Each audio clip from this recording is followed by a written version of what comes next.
ಪ್ರಣಾಮಗಳು ತಂದೆಯವರೇ. ತಾವು ನನ್ನನ್ನು ಏಕೆ ಕರೆದಿರಿ? ನನ್ನಿಂದ ಏನಾಗಬೇಕು? ಅಪ್ಪಣೆ ಮಾಡಿ.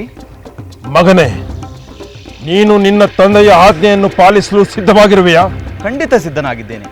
ಏನು ಮಾಡಬೇಕೆಂದು ಆಜ್ಞೆ ಮಾಡಿ. ನಿನ್ನ ತಾಯಿಯು ಮಹಾಪರಾಧವನ್ನು ಮಾಡಿದ್ದಾಳೆ. ನಿನ್ನ ಸೋದರರು ನನ್ನ ಆಜ್ಞೆಯನ್ನು ಉಲ್ಲಂಘಿಸಿ ಸುಟ್ಟು ಬೂದಿಯಾಗಿರುತ್ತಾರೆ. ಈ ಕೂಡಲೇ ನೀನು ನಿನ್ನ ತಾಯಿಯ ಶಿರಚ್ಛೇದ ಮಾಡಬೇಕು. ತಮ್ಮ ಅಪ್ಪಣೆಯಂತೆಯೇ ಆಗಲಿ.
ಎಂಥ ಪಿತೃಭಕ್ತಿ!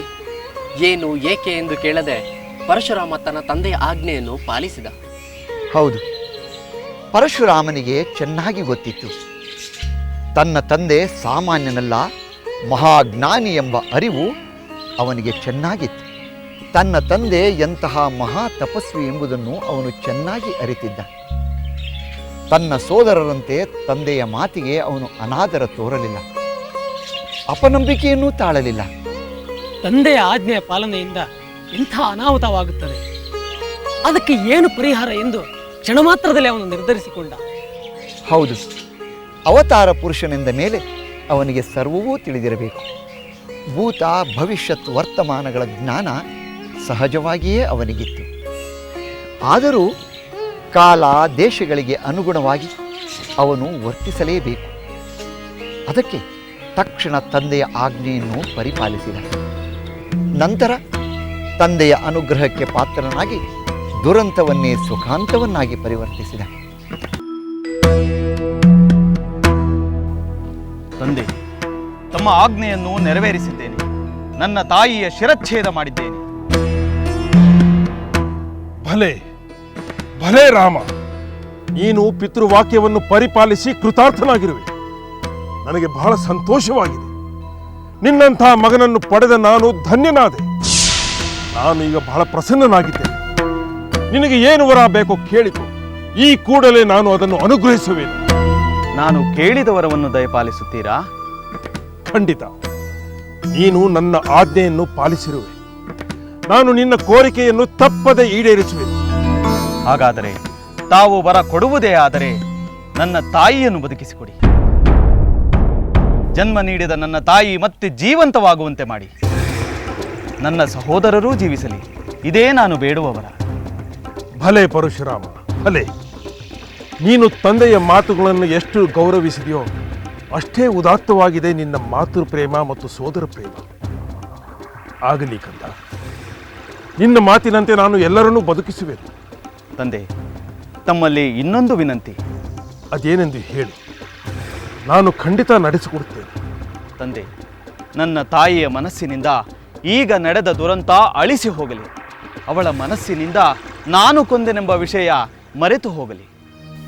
ತಥಾಸ್ತು, ಹಾಗೇ ಆಗಲಿ.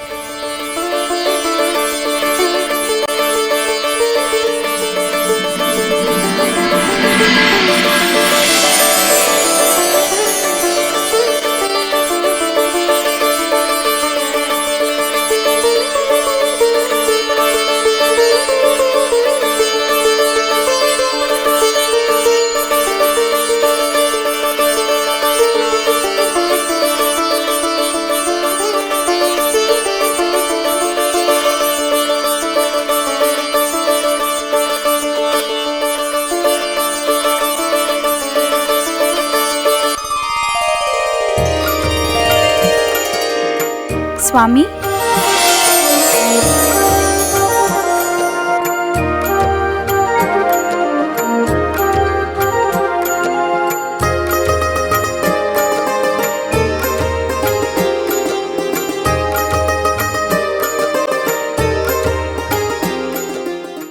ಪ್ರಿಯ ಶಿಷ್ಯರೇ, ಹೀಗೆ ಪರಶುರಾಮ ತನ್ನ ತಾಯಿ ಸೋದರರನ್ನು ಮತ್ತೆ ಬದುಕಿಸಿಕೊಂಡ.